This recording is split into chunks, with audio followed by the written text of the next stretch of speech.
अस्सलाम वालेकुम नाज़रीन, मैं हूं अली चौधरी और लाहौर प्रेस क्लब के अंदर जो है वो फेस्टिवल लग चुका है। फेस्टिवल मीन टू से कि इलेक्शन का दंगल। मेरे साथ आदम चौधरी साहब मौजूद हैं, किसी तारुफ का मोहताज नहीं, उस्तादों के उस्ताद हैं। अस्सलाम वालेकुम सर। वालेकुम सर बहुत शुक्रिया कीमती वक्त। सर इस फेस्टिवल को गहमा गहमी को किस नज़र से देखते हैं?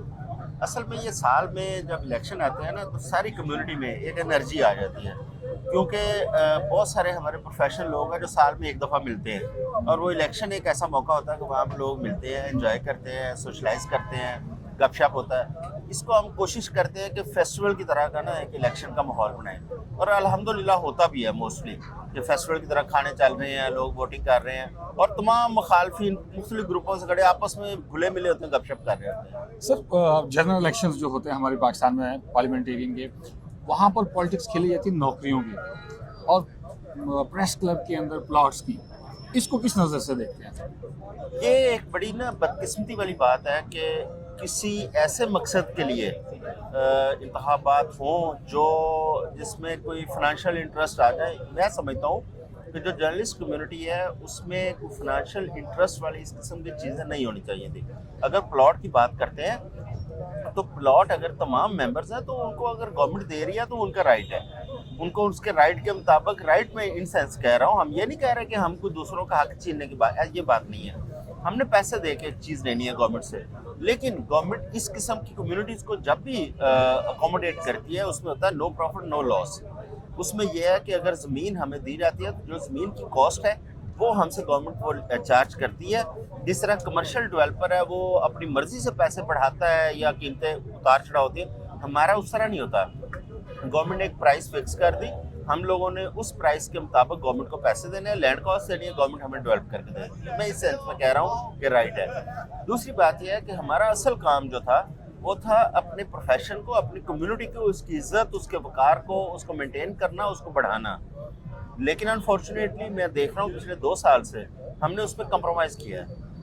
हमारा ये प्रेस क्लब, इसको हम समझते थे ये मज़ाहमत की अलामत है। हमारे लिए तमाम पॉलिटिकल पार्टीज एक जैसी हैं, हम किसी में तफरीक नहीं कर सकते।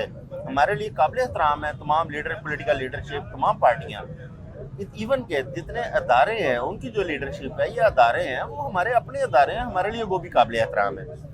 लेकिन हम कोशिश करते थे कि इस फोरम को, इस वेन्यू को सबके लिए एक बराबरी की सतह का हम उनको एक फील दें। लेकिन पिछले 2 साल के अंदर मैंने देखा यहाँ पे हुक्मरानों की तस्वीरें लग गई। इस क्लब के अंदर जो अपोजिशन के लोग हैं उनकी एंट्रियाँ बंद हो गई।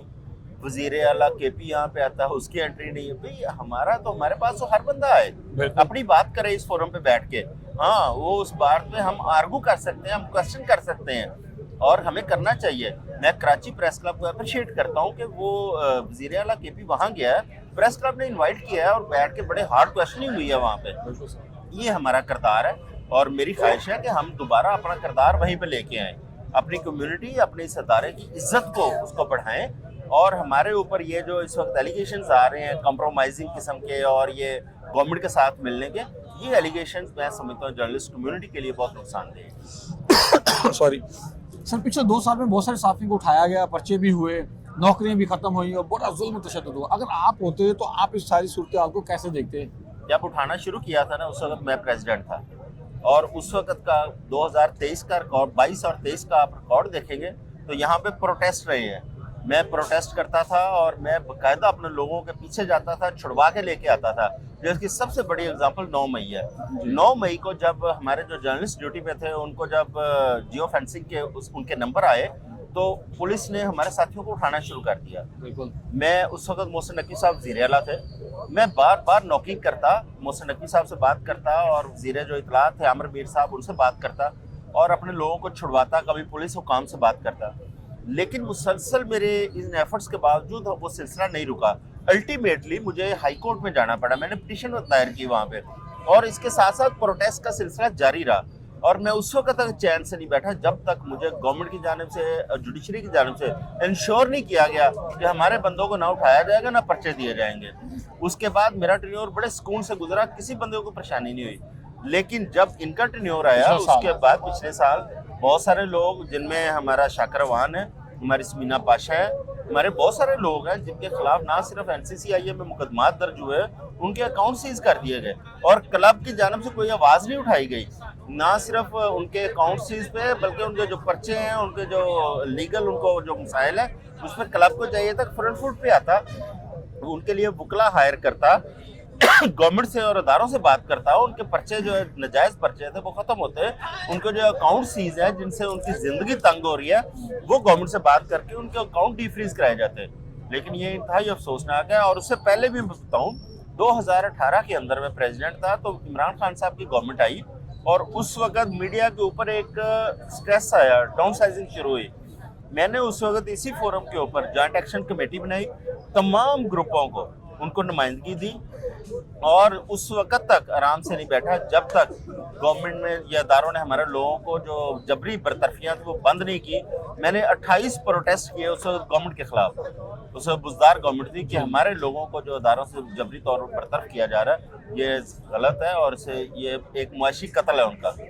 लेकिन आज मुझे अफसोस होता है ये सामने जंग अदारा है, उन्होंने एक अदारा बंद किया अपना आवाज़ और उसके तमाम लोग यहाँ बैठे थे, उनके हक के लिए कोई आवाज़ नहीं उठाई गई।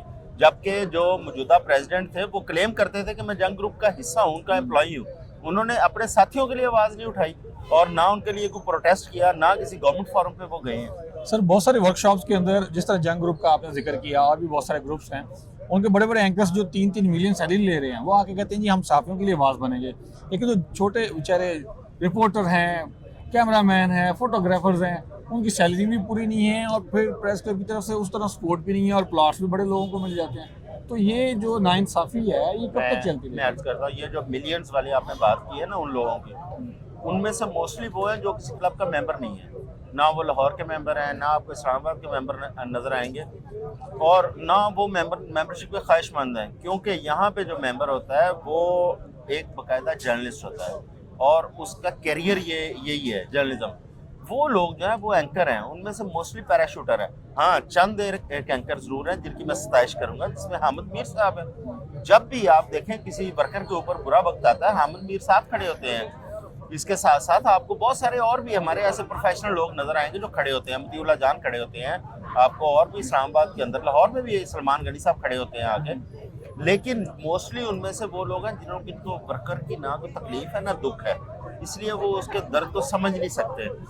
वर्कर के लिए ये फोरम है, ये एक ऐसा फोरम है जिस पर वर्कर एतमाद करता था, जिस पर वर्कर को उम्मीद होती थी कि मेरे लिए खड़ा होगा।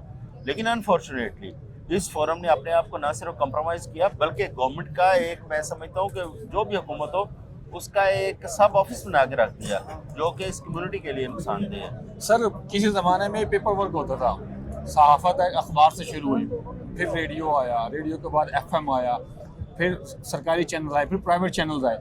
तो एक जैसे स्टेप बाय स्टेप होता था, पिछले वाले नियमों को नहीं मानते थे। अब सर डिजिटल मीडिया आ गया और सारे एंकर्स, रिपोर्टर्स, जर्नलिस्ट ने डिजिटल अकाउंट्स बना लिए हैं, लेकिन जो नौजवान डायरेक्ट डिजिटल जर्नलिज्म में आ रहे हैं उनकी एक्सेप्टेंस नहीं है। इसके लिए आप क्या करना चाहेंगे? ये बात आप छोड़ दें कि एक्सेप्टेंस नहीं है, एक्सेप्टेंस बहुत है क्योंकि जो हकीकत है इस वक्त वो डिजिटल है। क्योंकि अखबारात का जो हालात है मैं समझता हूँ कि वो किस्सा पैरीना बनने जा रहे हैं और टीवी भी इस वक्त कोई इतना अच्छी उनकी कंडीशंस नहीं है। तमाम अखबारात और टीवी अपना कंटेंट लोगों तक पहुँचाने के लिए डिजिटल प्लेटफॉर्म यूज़ कर रहे हैं। इसलिए डिजिटल एक ऐसी हकीकत है इसको तस्लीम करना पड़ेगा। और मैं बार मैं डिजिटल का इसलिए सपोर्ट की मैं बात करता हूँ, मैं पहला आदमी हूँ, मैंने यहाँ पे डिजिटल स्टूडियो बनवाया है इस क्लब के अंदर।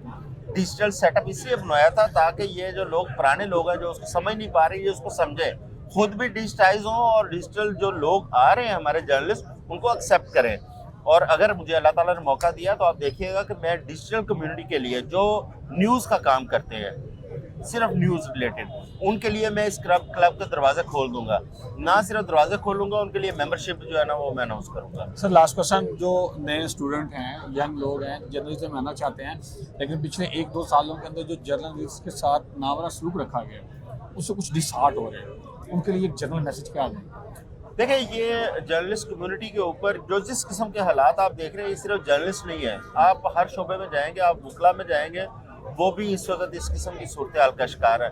इससे कोई परेशान होने की ज़रूरत नहीं है। पाकिस्तान में बार बार ऐसे हालात पैदा होते हैं। आप देखें माजी में चले जाएं, आप ज़ियाउल हक की डिक्टेटरशिप आई है, उससे पहले अयूब खान की आई, फिर उसके बाद मुशर्रफ की आई और आज ये जो सिविल डिक्टेटर हुकूमत है, ये तमाम चीज़ें ये हम बार बार फेस करते हैं, लेकिन इसमें उतार चढ़ाव आते हैं। जर्नलिज्म की शक्लें चेंज होती हैं, जिस तरह अखबार, टीवी, रेडियो, डिजिटल, ये शक्लें ज़रूर चेंज हो रही हैं, रिफॉर्म्स हो रही हैं, लेकिन जो जर्नलिस्ट है, जो अपना रास्ता बना सकता है, मेहनती आदमी है, वो डिजिटल के ऊपर काम करे, डिजिटल के ऊपर अपने आप को फोकस करके जब उसकी क्वालिटी अच्छी होगी काम की, उसके लिए रास्ते खुले हैं, कोई मायूसी की बात नहीं है। हाँ, ये ज़रूर है कि जो कन्वेंशनल मीडिया है, जो मीडिया इंडस्ट्री थी, वो स्क्वीज़ हो चुकी है। उसकी एक बुनियादी वजह है वो प्राइवेट बिजनेस के ऊपर डिपेंडेंट है। पाकिस्तान के अंदर जब तक प्राइवेट बिजनेस आपकी इंडस्ट्री ग्रो नहीं करेगी, आपकी एक्सपोर्ट्स नहीं होंगी, उतनी देर तक आपकी इंडस्ट्री भी ये ग्रो नहीं करती। इसलिए एक थोड़ा सा आपको स्ट्रेस नज़र आ रहा है, लेकिन इन फ्यूचर इंशाल्लाह ठीक होगा। जी आजम चौधरी साहब का बहुत शुक्रिया। बड़ी खूबसूरत बातें की, कुछ तल्ख हकीकतें भी बयान की, और साथ में ये भी बड़ी खुशखबर वाली बात की कि डिजिटल मीडिया का जो फ्यूचर है और जर्नलिज्म का वो बड़ा ब्राइट है। मुझे इजाज़त दीजिए, बहुत शुक्रिया, अल्लाह हाफ़िज़।